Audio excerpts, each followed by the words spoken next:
made the calculation that getting this material was more important than anything, including, to be frank, my own reputation. Yeah, absolutely. And I guess now we can get into the topic du jour, this insane Rising clip. And what's up about this is, Matt coming out like extremely caustically at Briahna Joy Gray when she was one of the last people on the left that took his bald ass seriously. I'm like, bro, after all you did to yourself, after the humiliation, after blatant hypocrisy, right? Like you can literally put Matt saying one thing and then Matt doing another thing right up against each other, right? She still, treated you with respect. She still, had you on. You're still friendly. No public call outs, nothing like that, right? Still had respect. And then it's like, no, Matt wants to have his ass kissed. Okay, Matt wants to have nobody ever challenge him. Matt wants to be worshipped. And where is he going to go and find a fawning, uncritical, praising audience? Oh, the warm, wet snatch of the right. Yep. And of course, all of this started the other day when Brie and Robbie did a segment responding to this controversy that Matt Taibbi started by publishing this on his Substack, this hilarious excuse for why he's pivoted in his career and now just professionally panders to the right wing. He's a Fox News bobblehead essentially these days. Ever since the Twitter files, he's just doubled down on that sort of career pivot, in my opinion, at least. So he put this out. Obviously, it went viral on Twitter from his Substack. All Brie did in the Rising clip that incensed Matt Taibbi to the degree that he was, all she did was kind of, explain, what was going on in his own words. She just kind of broke it down. It was like, yeah, he's explaining here why he's pandering to the right. And then she gave some of her own analysis involving the Elon Musk stuff with the Twitter files and Matt Taibbi's continued refusal to criticize Elon Musk in a serious way. So even coming out in text messages that he published saying, I even neglected to criticize you. And we were like, no shit, dude, you quit your journalism job to go do PR for the world's richest man, right? Like, let's just let that sink in. This dude that was like, oh, I'm a serious reporter, blah, blah, blah. The mainstream media is so corrupt. I'm going to write a whole book about it. Wrote that whole book, threw away decades of credibility building to go be the PR guy for the world's richest man. You must be like, that was serious reporting, worth reporting on. Okay, let me give you a blank scenario. This is exactly what happened. You tell me if you think this is a good idea. You're going to go up to the world's richest man. He just bought a company. He's going to decide which files from that company to give you access to, right? Which we all know the famous Matt Taibbi quote where he recites the Seymour Hersh thing about, oh, you're in a bad position if you're ever a journalist where people are just, we're going to play that later. Don't worry. You know what I'm saying? And then they hand that to you and then they're like, yep, here's a bunch of stuff that just so happens to make all of the people that owned this before me look terrible. And make sure you just don't criticize me at all. And that's literally, Matt comes out and confesses. He says, I literally didn't criticize you so that we could have a good working relationship. He was being fed PR. Public relations. He was basically trying to smear Jack Dorsey and the Twitter ownership before Elon Musk to try and salvage the absolute shit show that was going on. If you guys don't remember the entire internet, even on Twitter, all it was about how bullshit of a job Elon Musk was doing running Twitter, how he had, basically reneged on all the promises that he had made. He said that there weren't going to be any changes to the terms of use and policy decisions until there was like a democratic board of people that were appointed. That didn't happen. He said that it was going to be free speech as dictated by the First Amendment. That didn't happen. Barry fucking Weiss, who I have almost no nice things to say about, she resigned because she was like, this is bullshit, dude. You're literally fucking suppressing free speech. Elon Musk is like, oh, yes, another titty for me to suck on. I'm taking both. You know what I mean? He absolutely had no principles at all. And it reminds me of like some of the great downfalls that we saw in the like 21st century, right? Some of the great minds that a lot of people looked up to and then they just went fucking just off the wall crazy. A guy like Christopher Hitchens comes to mind, like all that Johnny Walker Red and cigarette smoke got to his brain. And he was like, oh, I'm going to go full on Islamophobic because that's where the money is now at the end of his career. Like that's exactly what Matt Taibbi is going. He's going full on. I hate the woke libs because that's where the money is now. Pretty embarrassing. Yep. But anyway, I just think it's crazy that, Matt Taibbi publishes this himself, this incredibly embarrassing screed where he's basically just trying to justify his pivot to the right and his professional pandering to conservatives and Trump supporters, stuff like that. Briahna just reacts to it as anyone would whose job it is to react to such thing, gives her honest opinion based on this completely embarrassing and, dishonest, humiliated. Yeah, and we went through it the other day. We don't need to go point by point, but how stupid this is. But saying things like the Republicans have very little institutional power nationally. I thought Nathan Robinson put it well. Matt Taibbi thinks Republicans have very little institutional power despite the right's control of the highest legal body in the country, its massive propaganda apparatus, its House majority, its majority of state legislatures, and its 20 plus state government trifectas.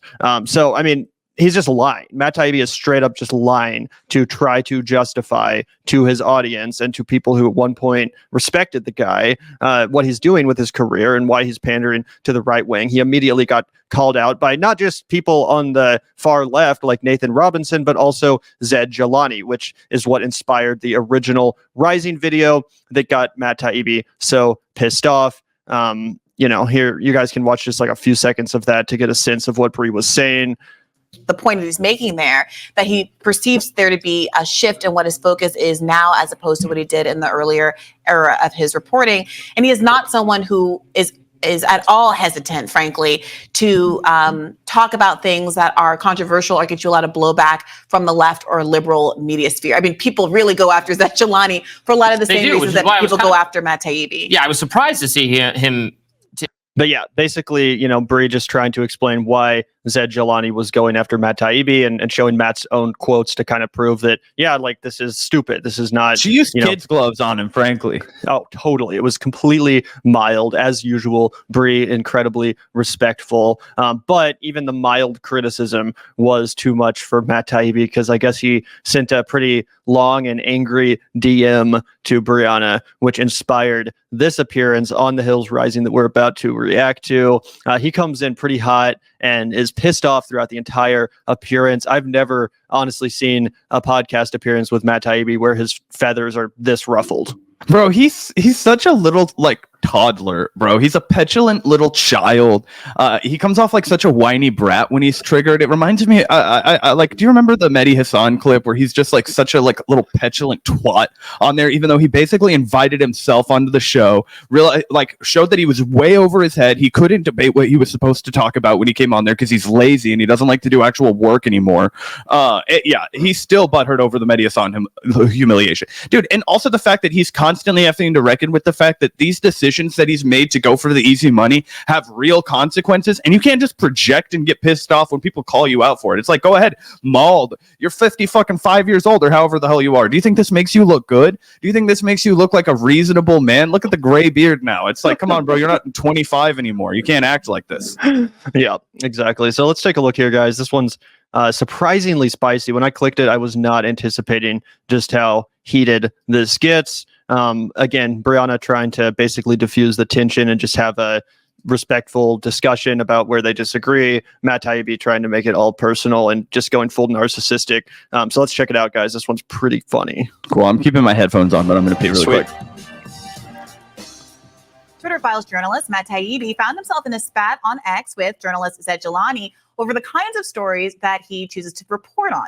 Now, he explained why his focus has shifted to covering threats to free speech that come from the Democratic establishment, saying there is an enormous army of mainstream media reporters already going after them from every angle, with most major news organizations little more than proxies for the DNC, to the point where stations hire Biden spokespeople as anchors. The Democrats' ambitions are significantly more dangerous than those of the Republicans. Zac Gavin is a former reporter at The Intercept, and he criticized Taibbi, writing on X, "You're just rationalizing pandering to the millions of right-wing subscribers, to the millions that right-wing subscribers give you." And then Briahna and I earlier in the week had a kind of debate discussion about this, where I tried to characterize what Taibbi's arguments were. Better than having me do it, let's just have him on. Matt is a frequent guest on our show, and we thought it'd be much better to just have you get into how your thinking has evolved, what kind of stories you like to cover, and respond to this some of this criticism you got from Zed and from Briahna. So Matt Taibbi, welcome back to the show. Thanks for having me on. Robbie. Yeah, very Appreciate good to have you here. I also wanted to, make sure that because that tweet that allegedly contained, what your thinking was that a fair characterization of how you think and what your reporting's doing? Yeah, that was a Substack note, so it was verbatim. They just put it on Twitter. Oh, okay. That's helpful to know. So, Matt, I understand that you think that I and Zed Jelani and my attempt to articulate what Zed Jelani's position was got some things wrong. Where do you think we erred?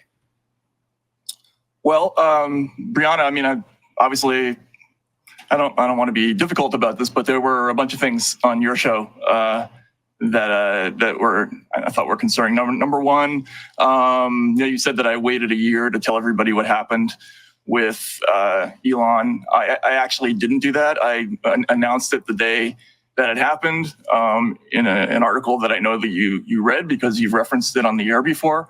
I talked about being placed under a blanket search ban and all the other things that had been done, including the removal of the Twitter file stories. So the notion that I didn't tell the world that is, influential journalists have been censored, that's not true. I've done that repeatedly in the last year, and I did it as soon as it happened in my case.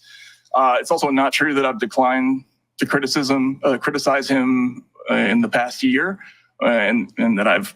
Matt, you literally put up a tweet with a screenshot of your text messages where you said, Musk, I've neglected to criticize you, or I've chosen not to criticize you. Let me pull it up because here we go. Matt Taibbi, in his own words, Elon, I've repeatedly declined to criticize you and have nothing to do with your beef with Substack. Is there a reason why I'm being put in the middle of things? This really seems crazy. So in Matt's own words right here, he did neglect to criticize Elon Musk while he comes on here and he's like, that's not true. I never did that. You're wrong. Blah, blah, blah. It's like, bro, that is you. You took that screenshot of you telling Elon Musk that you decided not to criticize him because you wanted more access to the story, because you wanted to keep getting fed off of his crumbs, the world's richest man. Let me remind you guys, this is the dude, the richest man in the world. Do you know, how that matters? I feel like people give Elon a pass, but if he was doing this for Bill Gates or Jeff Bezos even, that would be totally unheard of. If, he's doing PR for the Rothschild fund. You guys understand the amount of money that we're talking about here, the amount of power and influence that these people have? And for him to come out and say, again, I will read it to you, Elon, I've repeatedly declined to criticize you and have nothing to do with your beef with Substack. Please, Daddy, don't be mad at me. I was a good boy.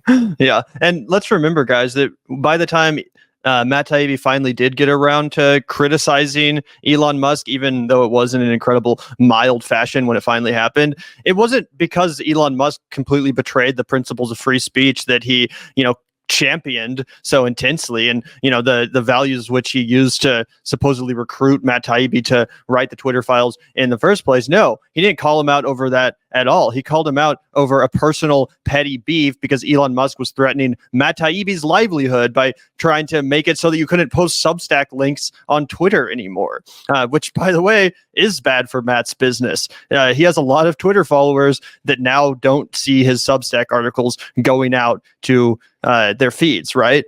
So that's actually, a huge dent in his revenue, and it makes sense that that's why he actually finally got pissed off at Elon Musk. That's why he finally went public with his beef, not because Elon throwing Brie Weiss under the bus when she actually did make a principled stand for free speech, not when Elon Musk started banning his Matt critics. Couldn't meet the low bar that Brie Weiss cleared, dude. Yep, exactly. And luckily, Brie does address that towards the end of this interview. But yeah, Matt Taibbi refused to criticize Elon Musk for a long time, far after it was clear that Elon Musk was not actually in any way interested. He didn't do it until Elon, like you said, until he fucked with his bread. He was completely willing to eat off of Elon, 100%. He was not going to bite the hand that fed him, clearly. And he explicitly comes out and says that. Imagine, guys, that's not a scoop. That's not a leak. That was Matt Taibbi on Twitter putting those screenshots out because he thought it made him look good. Oh, please let me suck from your teat a little longer, world's richest man. You're a journalist, bro. And yet you continue to go out there and continue to compare yourself to Cy Hirsch, to go out there and be like, I'm part of the tradition of I.F. Stone. It's like, really, where were they sucking off the richest man? Was I.F. Stone getting tips from the Rockefeller Foundation? You know what I'm saying?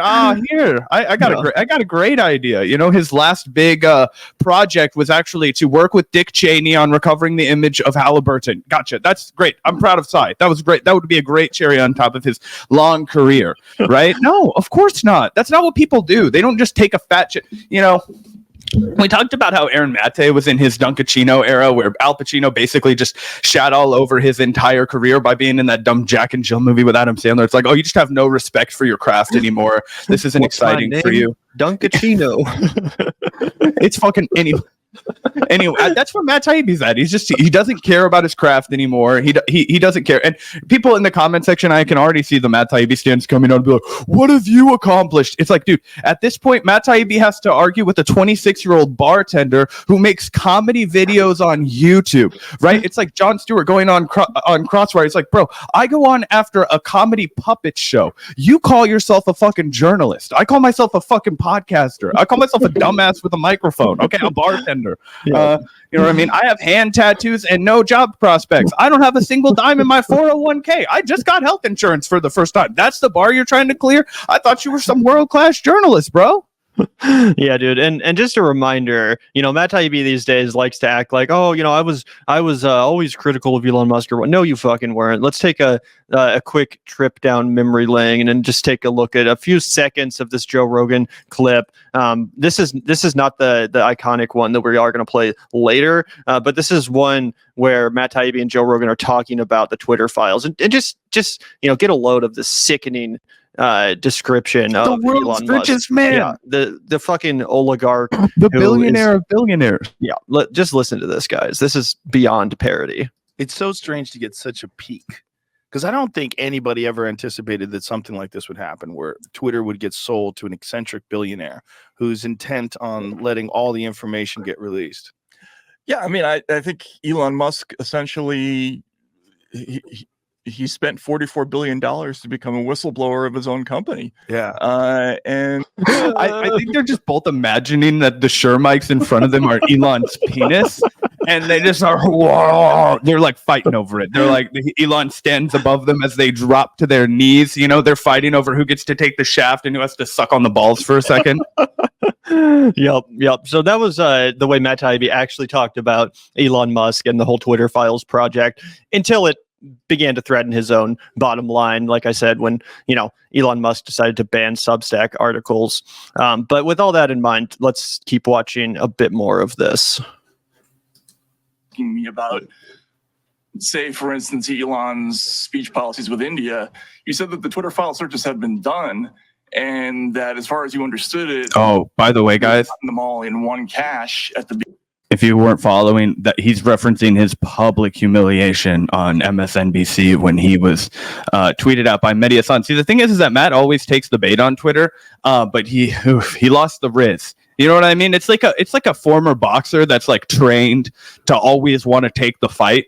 You know, I was making the Tony Ferguson analogy the other day. I think Matt Taibbi's right around his career point that Tony Ferguson's at. El Kukui, bro. Okay? Listen, back in the day, nobody wanted to fuck with that guy, the boogeyman, right? Oh my God. And then he was supposed to fight Habib. It never happened. And then he got knocked out a few times, and it started CTE type of stuff started coming on. Tony Ferguson, not the same guy after that, right? I think that the same thing kind of happens, to all journalists. You know, that's just one story. You know, you're like, wow, a coconut falls on your head on vacation. I don't know. But anyway, he's referencing the Twitter beef with him and Mehdi Hasan, where he came on the show and then said he had no idea what Mehdi was talking about when he basically invited himself on the broadcast. Why don't you have me on the show if you're so confident about this? And then he proceeds to be like, I don't know why you fucking want to talk about this. This has nothing to do with me. It's like, oh, that's a fucking great maneuver, pal. Yep. And that was the same podcast interview where Mehdi Hasan laid out a bunch of, examples of Elon Musk violating his own stated principles on the First Amendment, and was like, all right, so do you have anything to say? Would you like to offer any criticism? It was one of the most humiliating things ever. Yeah, it was like 5 seconds or like, a whole minute of just silence. It was so awkward. But yeah, let's keep watching this.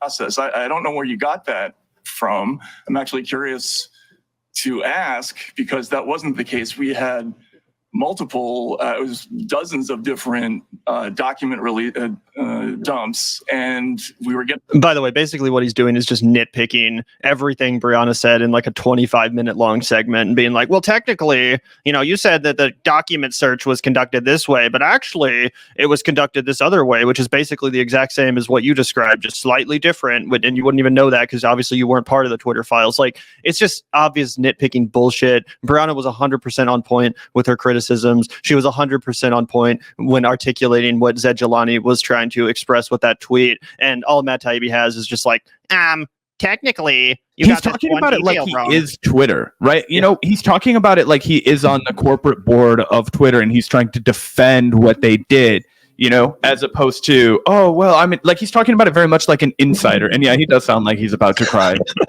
Yep. Them at different times, and I was actually due to get results right up until the moment that Elon had his meltdown, and I was able to get results. What a way to say that this guy kept feeding me information to publish until right around the time he decided to cut me off.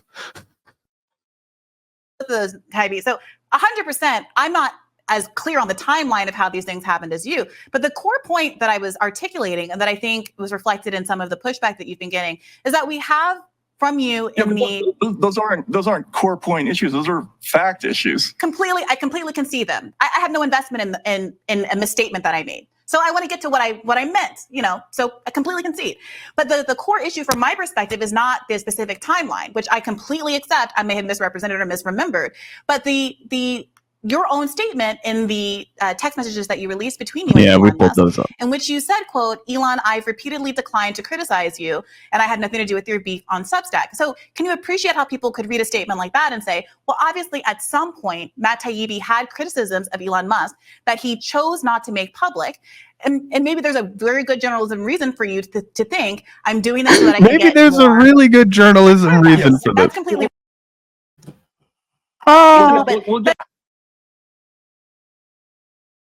It is also a negotiation, right?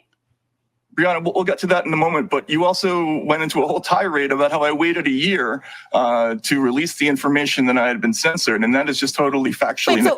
What I was referring to was that you also well, let me have tantrum time. I don't mean to argue with you. I have no investment. I have no interest in attacking you or making you look bad. If I got something wrong, let's talk about it. So what I was pointing to, and correct me if I'm wrong, this doesn't have to be adversarial, Matt.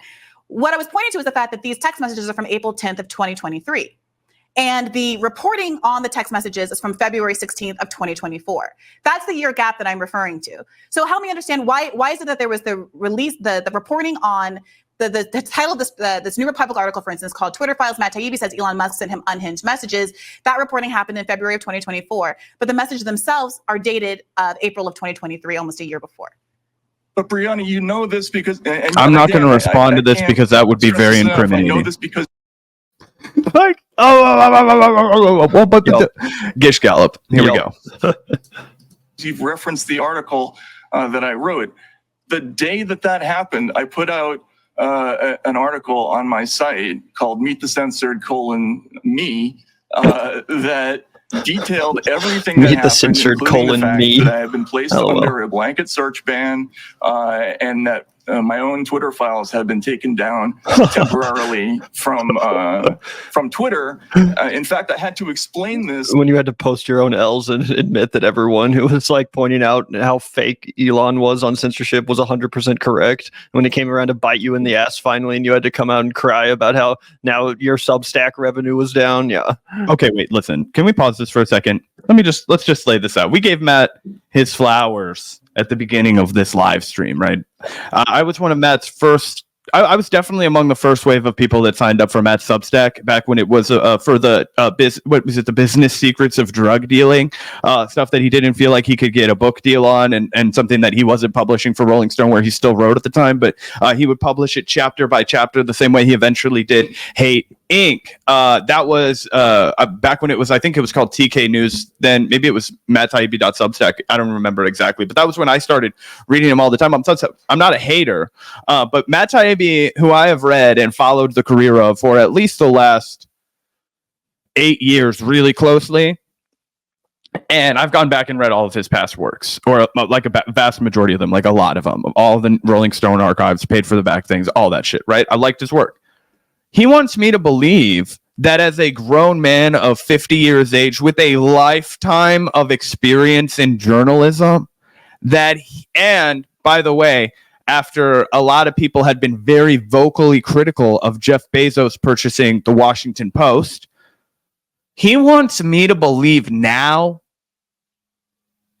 that he didn't know that the world's richest man wasn't going to be acting in the best interest of the people, that he was going to be looking after the bottom line, that this man spent his whole career in media working for major outlets, flying along with politicians, being on the road, getting real press passes. He wasn't an outsider. Matt knows how the fucking sausage is made. He wants me to believe he forgot that the world's richest man wasn't a result like, oh, well, Elon's just smarter than everybody else and he got all of his wealth through altruism. What the fuck? Are you stupid?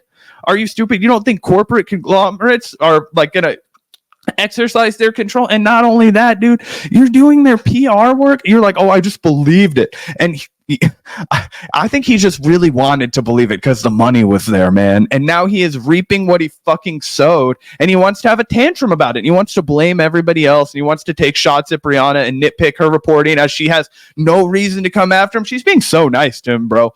Gavin would have gone nuclear already. Oh yeah, she's being totally respectful. He's just butthurt because he knows that the substance of her criticism is completely on point. He's probably it's some way, maybe subconsciously at least ashamed at what he's doing. He has to know. I mean, you can't. Of course, he's ashamed. Yeah, you can't publish that screed justifying your right wing pandering and not feel at least a twinge of shame.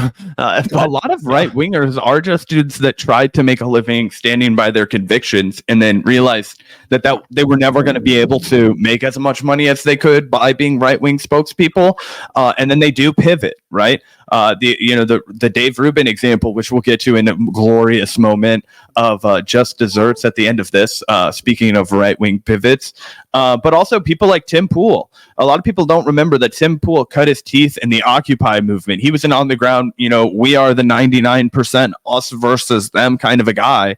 And I remember the first time I ever heard Tim Pool, he was on like a Joe Rogan, like 900, probably something ballpark then. I could be totally wrong. Maybe it was the early thousands, but they introduced him as a journalist who rose to prominence during the Occupy Wall Street movement. And so I go and tune in and I'm expecting this guy to sound based. And I turned it off after like 15 minutes because I didn't think he was that interesting. But, that's how he also rose to prominence. And I always see Anna Kasparian is really kind of beginning her pivot to the right. There are tons of examples of people who are like, oh, the left left me, all this kind of shit, right? Jimmy Dore comes to mind. At some length to the audience so that they understood why I was uploading the Twitter files on my site, because they had been taken down from X. The only thing that was new about that article that you referenced was that I was trying to tweak Elon maybe into communicating by releasing the actual snapshots. He's downplaying that so severely. There was no new. Yeah. Like if this was a courtroom, that attorney would be having a field day with Matt right now. And honestly, like I said, I know Briahna's a fucking lawyer. I know that she could go courtroom on Matt right now and fucking just go doot, rip him apart.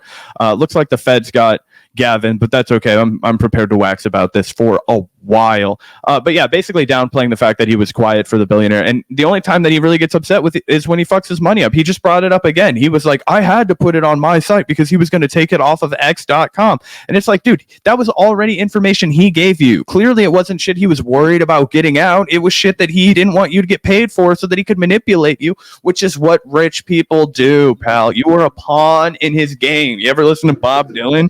He's only a pawn in their game. Maybe it didn't resonate with you, but take it to heart this time, Matt. Information in there, except for some of his, behavioral stuff. But the stuff about the censorship, I quoted directly from that the day that it happened. So again, there's no substantive way you can claim that I held back any information about that incident At best, until this year. at best, this exchange just really amounts to Matt Taibbi taking the role of like an 18-year-old, fresh off the bus in Hollywood, raised in Iowa, super naive, meets a casting director, gets into the mess with tells everybody in her family to fuck off, that she loves him, that,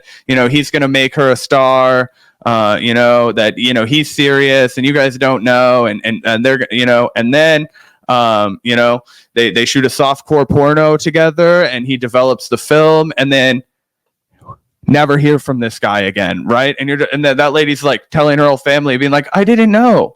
What do you mean? He told me that we were gonna be, the next Ike and Tina or whatever the fuck, and you're left like being like, hey man, listen, like you fucked off everybody and you were a total idiot, and like at best you that's what you look like now. At least if you're gonna come crumbling back and be like, on your hands and knees, being like, well, I didn't know, bro. That's the best you've got. That's your reputation now. You're the little girl that went to Hollywood and had her dreams shattered. The only reason I don't talk about it more is because I'm afraid of boring people about it. I think that might be just confusing a couple of Oh, yeah, that's here. right. Of course, we covered and we've talked at length about the kind of the big blow up in and of itself about Substack and Elon having this kind of bizarre misunderstanding of what Substack was and feeling like it was somehow competing with Twitter and wanting you not to publish on your own. Look at how charitable the language she's using is right now. That is not what I was referring to. As I just mentioned, I'm talking She's about trying not to trigger him. The text, the obviously dissonant exchange that you were having with Elon Musk, in which you articulated a concern that, you had been withholding criticisms of Elon Musk, and he didn't seem to be kind of responding to that. That's a different thing, and that's not what you were saying in your show. You were saying that I held back from the world, that an influential journalist had been censored. Go back and listen to this. Look at the print of your own show. Oh, look at the print of your own show. My brother in Christ, it's on your own Twitter page. Yeah. It's on your own Twitter page. You literally did. As she pointed out, there's like an 11-month difference in the text messages and then the published story of when you put them out, when you tweeted them out. And you can't account for that time. Okay. You're just guilty on the stand. Yep. He's just doing a classic debate bro argument, which is to ignore all the actual substance of someone's argument and hyper fixate on one, issue that they may have misspoken about, or I don't even really understand his complaint here. He's claiming that he revealed this information a little bit before she said he did. Like, who fucking cares? The substance of the criticism is the same regardless. You refused to criticize Matt Taibbi until it affected you. You never gave a fuck Elon about Musk. He is Matt Taibbi. Oh, sorry. Yeah, you never criticized Elon Musk until it affected you. But anyway, he's only going to keep molding. Audience for it to become some interpersonal dispute between us, and also I understand you want to move on to this other thing, but that's not what happened. I specifically quoted. Excuse me, I'm sorry, but I specifically quoted this in the episode, right, in the segment. So I just wondered if you could respond to that, because I didn't feel like I was misrepresenting you by simply quoting your own tweet to Elon Musk, right? And what you said on April 10th of 2023, Elon, I've repeatedly declined to criticize you and have nothing to do with your beef with Substack. And that's my understanding of that go ahead. My understanding of that was that you were still hoping to have a productive relationship with Elon at that point for the publishing. Don't worry, I'll come pat his balls for a second. Why you might have said, I didn't find that a particularly damning thing. Robbie, you are a literal dumbass if you were saying that. I'm sorry, but I thought that you at least had the capability of processing basic, third grader reading text. Okay, well, I've repeatedly neglected to criticize you. It doesn't take a fucking genius to decipher that he had some criticisms of him in the past and he didn't share them. Why? Because he wanted to continue to suck from the Twitter teat, from the Elon Musk money train. Okay, that's what he wanted, and that's why whenever he brings this shit up, he talks about how, hey man, my bread got fucked up. You know what I mean? My toast is burnt now. You know what I mean? Like, oh bro, Substack. You know, I can't get that shit on Twitter. That was like hella advertisement for me, bro. And it has nothing to do with him not being absolutely crooked as shit and compromising whatever journalistic values he had at one point, because they're gone now. Yep. And quickly before we return to this, let's take a look at what Robbie was saying on the original Rising episode that inspired this debate. He was just simping for Elon Musk in a pretty insane way, especially when it came to the whole India thing. Let's take a quick look here because I thought this was crazy. Just accused Taibbi of something that was just not the case. Like you said, I don't blame him at all for not, for holding your fire for a while on the entity supplying you this information. But I don't, and I just don't agree. Pause it. Elon for the India thing. This dude just came out and said, I don't holding your while the richest man in the world is still giving you a bunch of PR from his company Twitter. You're totally not going to want to criticize him. Meanwhile, these people will say that we need indie media because you just can't get the truth out under corporate censorship. I'm like, people are so easily played. They just want their team to win. And also, I think it goes without saying, but we should point out that the only people that are defending Matt Taibbi on this are like deranged right wingers. Like Robbie Suave is like a legitimate libertarian unless it comes for supplying the police with money. Yep. And take a listen to this. This is insane. But I don't, and I just don't agree with you on the need to criticize Elon for the India thing. But why not? Because it is not. We just don't agree on this. If an authoritarian government says to you, in order to operate in this country, you have to do X, Y, and Z, you're not violating your free speech principles if you say. So again, the Twitter files is worthy reporting that exposed, serious corruption between the United States government and Twitter. But when India does it, it's a non-issue that no one needs to talk about, comment on, or criticize. And actually, it's worth defending. It's like, so what is your actual stance here? Do you not think that the Twitter files information was important? Because it was basically just like the American version of what was happening in India that Matt Taibbi completely refused to criticize or even really comment on when asked about it by Mehdi Hassan. So it's like, does it only matter if it happens in America? Does censorship only, is it only meaningful if it happens in the country you live in? It's completely ridiculous. And I don't understand how in one breath you can say that the Twitter files is this incredibly serious and important work of journalism, but then in the next breath say that when India meddles and censors, who cares? It's really easy when everybody that watches your show and reads what you have to say wants you to defend Elon Musk, and they're like, we don't give a fuck about what those people in India do. What the fuck do you think we care about that? No, just fuck off and let us do our Twitter our way. Free speech, Yeah. Go ahead. We can get into that, and I'm happy to talk about the reasoning for that, but just to be absolutely clear, Briahna, that is not what you said in your show. You were talking about me withholding information about the censorship. What information? You said I withheld for a year that an influential journalist had been censored on Twitter. And I didn't. I talked about it immediately. I've been talking about it nonstop. No, you didn't. You literally didn't. There is literally 11 months time right there, and she shouldn't concede that like an inch on this. And she doesn't have to.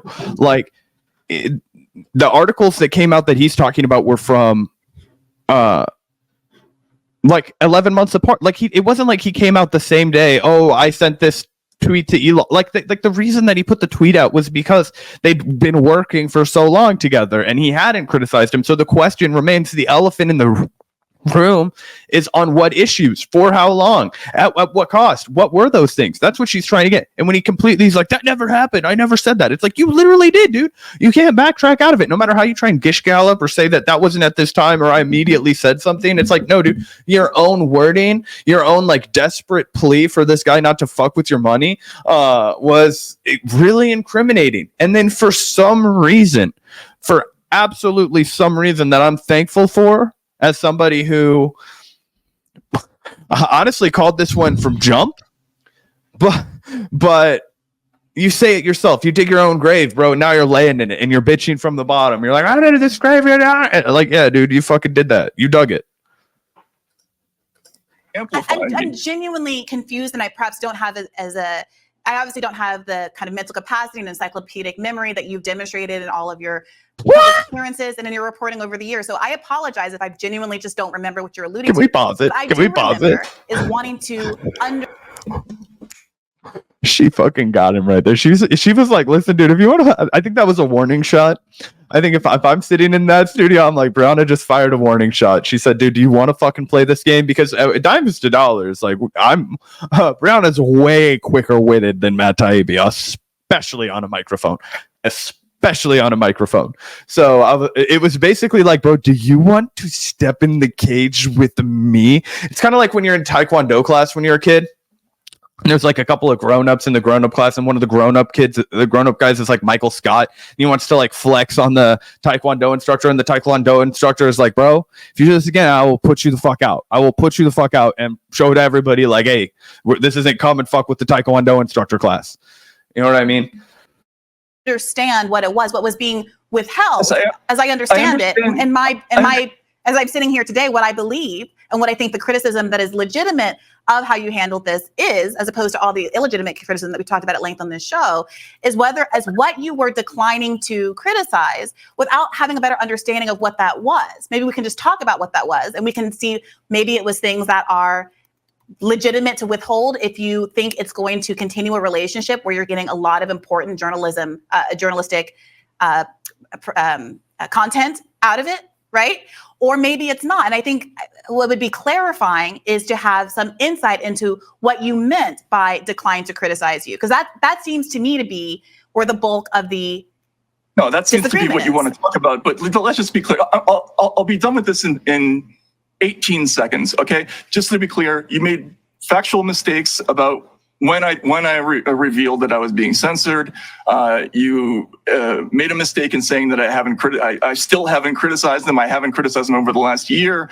You made a mistake in saying the Twitter file searches were not done. You made a mistake in saying that there was one cache. I don't know where you got that from. It was a mistake, baby. I have no interest in denying that. But I would like to talk about that a little bit, though, because when you came on you keep saying the same shit the entire time. How many minutes into this are we? I mean, we had you on. We're 12 minutes in. We can fast forward a bit because it does get really monotonous. Go for 21 minutes? He just says the shit. I don't know where you're getting at. You mean the text message that you sent to the richest man on earth that was giving you a story that was basically PR for the company he bought as like a massive effort to salvage their reputation that was crumbling at the seams from every direction? That was bleeding money out the ass, and you were the guy that was supposed to write about how fucking this guy was going to be the fucking superhero to save it all. And then, of course, when he didn't do that, now you're just throwing a tantrum and making it seem like everybody else's fault. That's where you're at, Matt. No matter how you gallop away from it. So I don't know where you're getting that. Well, we got it from your own Twitter account. Ironic, isn't it? But it's just fucking humiliating that that's all he doubles down to. It's like somebody that's very much guilty of a crime, so they just have to keep repeating themselves with a very specific, like, truthful thing their lawyer has coached them to say. Anyway. Yeah. Let's fast forward a little bit because, they keep going back and forth on that crap. Been doing that for years. I've been constantly writing about censorship of figures on the left. Yeah, I think you're right. You're right about that, Matt. But if I could articulate, I think what the concern is and what Zed was saying, what others have been saying, it's because you've done so much of that good reporting. And I said this in the episode last time. It's because you've done so much of that reporting from the left perspective that is so important and so valuable in the left sphere that there is a frustration that reporting hasn't seemed to continue since the last few years or so. And so when you DM'd me about your concerns about what I said, Matt, when you DM'd me about your concerns about the last segment, you linked several articles, the most recent of which was from 2022. There was another from 2018. I'm sure there was the one about the labor files was just a few months ago. I didn't mean to hang out with the mean kids. Remember when I was younger and I hung out with the good kids? I don't want to go to. I'm a good boy. Yeah, dude. Now he's gaslighting her on the concept that he's shifted to the right when he literally published a fucking screed 3 days ago justifying his pivot to the right. Like, in no uncertain terms, he laid out 5 bullshit points articulating why actually the left is more scary than the right and the Democrats are worse than the Republicans, and that's He's why a modern day Martin Luther, Gavin. yeah, anyway, so it's just straight gaslighting. You admitted that you pandered to the right, and you tried to justify it with 5 completely dishonest bullet points that were instantly just completely destroyed and disproven by the entire internet. But yeah, continue to gaslight us. The Twitter files themselves were full of material about the left, but let's let's talk about it. Maybe I just am not aware of it. What Twitter file materials is full were germane to the interests of the left? I'd love to hear about them. The issue with consortium, for instance. What's the issue with consortium? Yeah, and by the way, I just wrote about so he's moved on from consortium because that's not really about the left. That was just the closest thing. I'd love to hear about it. What's the deal there? NewsGuard, as well as he's been tuning in to us. The NewsGuard was covering it. It's 2 different suits, but they're suing NewsGuard, which is as I mentioned in my testimony. But in fact, the reason that consortium, and one of the reasons that this is very clear, to file a suit against NewsGuard. Yeah, there is actually a chance this reporting was interesting or had. I don't know what it was though. The way he's describing it is completely unintelligible. I have no idea what he's talking about. That's the best effort he's given. That's somebody he said himself he covers the left issues all the time, and there were plenty of big issues for the left in the Twitter files. Briahna asks him to name one, gives him plenty of time. She's not being. It honestly, do you know what this reminds me of?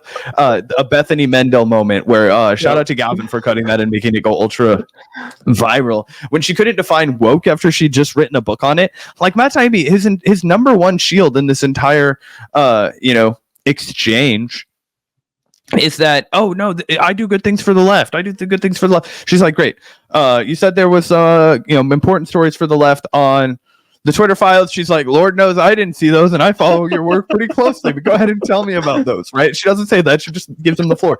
And he's like, consortium, as if like that's a valid answer. It's like, nobody knows what the fuck that is, Matt, because you didn't write that much about it. Obviously, you were too busy worried about the fucking Joe Biden administration, right? Okay, so we know that. And so then she's like, oh, tell us about that. That could be interesting. And then he proceeds to be like, well, there's 2. There's the NewsGuard, and then there's the consortium. And she's like, go on. And he's like, they're able to file a suit, and then they're doing the suit. And she's like, waiting for the part where this has something to do with the left, because right now he's just saying like weird things that none of us know what he's talking about. Well, let's see if he gets it back. Sometimes you get the speed wobbles, and then you ride it out clean. Let's see if he sticks the landing. Yeah, let's see if we can figure out what the hell he's talking about. Because I mentioned NewsGuard in my testimony as a Pentagon-funded organization, and in my correspondence with them, they admitted that they were essentially doing work for an Air Force intelligence service, and this turned into the part of the basis for NewsGuard's suit against against. Wait, Matt, hold on, I'm confused. Before you pivot to another subject, I thought you just said that the left had all the institutional power with the Central Intelligence Agency and with the deep state, and that they were basically working in tandem to undermine the right. And that's why you don't write about the left anymore, because there are no more examples of that, because all the levels of power. Yeah. Mm-hmm. Nobody's ever heard of that outlet, by the way. I'm struggling to believe that they're a true lefty outlet, by the way. NewsGuard. Yeah. The Jimmy Dore show was wrapped up in a lawsuit. They're really representing the left. Oh, I see. Okay. Yeah. Grasping at straws would be an understatement here. He's basically totally cooked at this point. Yeah. Oh, God. What are the issue that you want to talk about? Like why I didn't. So he's like, I want to change the subject now, because I don't have much more to talk about. So we know we're getting absolutely nothing about that NewsGuard and consortium. He stopped talking about consortium immediately, and he went back to the NewsGuard thing. So we don't actually know what the fuck that had to do with anything at all. I don't know, man. This is really humiliating. This is the bottom of the barrel. I like to use the I like to use decline, or the phrase "always in decline, never hitting bottom" to describe the Jimmy Dore show. But it looks like Matt's been drinking whatever Kool-Aid they were serving, because boy, is this sad to see. Yeah, this part's really funny too. We'll probably react to this and then move on. But yeah, check this out, guys. Our project journalism before. Oh, wait, one sec. I made a difficult calculation. Okay, sorry. Project And when I first saw the actual material, not after the first Twitter files, because that material wasn't terribly interesting, but within a couple of days after that, I realized that this That was when he was just testing me, you know. It was like Mr. Miyagi shit. It was like, are you willing to sift through all of the corporate, minutia? Are you willing to just, continue? When I snap my fingers, are you gonna jump on the Skype call, take your pants off, do what I tell you, do the chicken dance, just making sure. Get a load of this though. This is when he realized just how important the story was. Is after that, I realized that this was material of tremendous historical importance, and I made a difficult calculation. This is an unprecedented ethical situation. Unprecedented ethical. By the way, guys, shout out to Glenn. We asked Glenn, and Glenn and Matt are friends, so I don't want to implicate Glenn in anything that he didn't mean. But we asked Glenn. We were like, Glenn, what do you think about?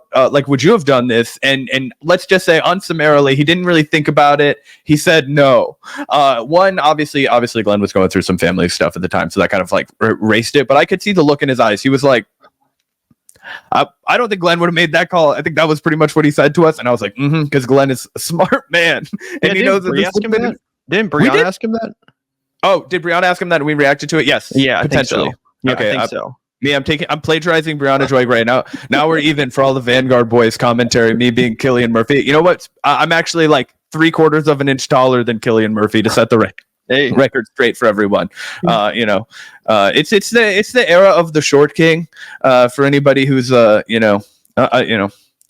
curious. Anyway, I'm kidding, obviously. So that is true. That was what Briahna asked him. That's right. Okay, perfect. That wasn't us. So now, okay, that's right. I was like, I don't fucking remember that. I knew that that had come out at some point, though. So you see what I'm saying? He says questionable ethic, unprecedented ethical. That just means unethical. That's what that means. Unethical. That means I'm going to breach my ethics because this is going to be really good for me if it works out. Yeah, it's hilarious too that he says this. Let's hear it one more time. Calculation. This is an unprecedented ethical situation. So yeah, this is an unprecedented ethical dilemma or whatever. Funny that he says it's unprecedented because as soon as I heard those words, it kind of rung a bell in my mind. I'm sure you guys remember this clip. We've played it a few times, but probably appropriate once again to take a look. The story that's sort of apropos to all this is in Seymour Hersh's book. It's his memoir, Reporter. There's a story about how in the early 90s, the CIA wanted everybody to know that they had caught, I think it was an Israeli spy. And so they called up Hersh because Hersh was the biggest, investigative reporter in the country. And they invited him in and they said, look, we're going to show you all this material. Right. And they brought him into a room and they just gave him a whole packet of stuff. Right. But he couldn't, his entire body rebelled. He's like, I had spent my whole life getting the things. I could not be handed the things. You know what I mean? Right. So yeah, now it's an unprecedented ethical dilemma. In 2021, it was an anecdote for your Joe Rogan Experience appearance where you were, virtue signaling about how uncorruptible you are as a journalist and how you would never just take a trove of documents from some super rich or powerful person or organization and call it reporting. So I thought that was pretty funny. And then listen to this, guys, because he delivers one final banger that we have to react to. Nothing like this had ever happened in journalism before. We had a source who was difficult to gauge, and I made a decision early on that the goal of the entire project was just to get as much stuff as possible and hang in there as long as possible. And that was part of my frustration when you had me on the first time. Can you pause it? I'm not saying, do you want me to get the stuff or not? Yeah, dude, that is the entirety of the fucking intelligence apparatus, and that's how they do their corrupt journalism. And you reported on that. You wrote a whole book about it. You wrote a book about how the Russiagate, you didn't, not about but you wrote eloquently about Russiagate. I don't know I guess that was probably featured prominently in Hating. It's been a while since I read that. I read it when it came out. But long story short is, this dude was, instrumental in debunking the Russiagate talking points, of which he talked about how you can't just take and publish what these institutions give you. He we just played the clip, right? Do you want me to hang in there and get the real story? That's how people last in corporate media forever. They're like, oh, I'm just waiting for my bombshell. I'm just waiting for my Woodward and Bernstein moment. I'm working at the New York Times and it sucks. They publish some bad stuff, bro. It's whack. But like, I'm waiting on my opportunity. I'm just waiting on my Edward Snowden to fall in my lap. You know what I mean? It's like, then I'll do the right thing. It's like, okay, sure, bro. I feel you. It's like, it's so rare that this happens to somebody at the end of their career after they'd already made all of those right decisions. You know what I mean? He's basically arguing on behalf of corporate media and like nuzzling up to the military and nuzzling up to the government and basically just being a stooge for power. Because if you're trying to get me to talk about Elon or criticize him or do this or that, okay, I might end up doing that. But we might not get the stuff. And okay, so he's now confessing to what he denied earlier, right? He was saying that I never withheld that the journalist was being censored, and now he's like, the last time I was on your on your show, I was like, oh, I can't say this. It's like, you are humiliating yourself right now, Matt. You are humiliating yourself. You don't even realize it. And I don't know if it's more sad or just pathetic. Yeah, we're about to get to a great admission here, and then we're going to wrap. Made the calculation that getting this material was more important than anything, including, to be frank, my own reputation. Which he knows is gone for good. It's down the toilet. Yep, including perhaps my own reputation. Ooh, couldn't have said it better myself, bro. Oh boy. So that's the end of the gutter guard segment. You know what? We lost a soldier, everybody. Pour one out for Matt Taibbi. His career is gone. It's been gone. We've been new. This was just the humiliating end of the road.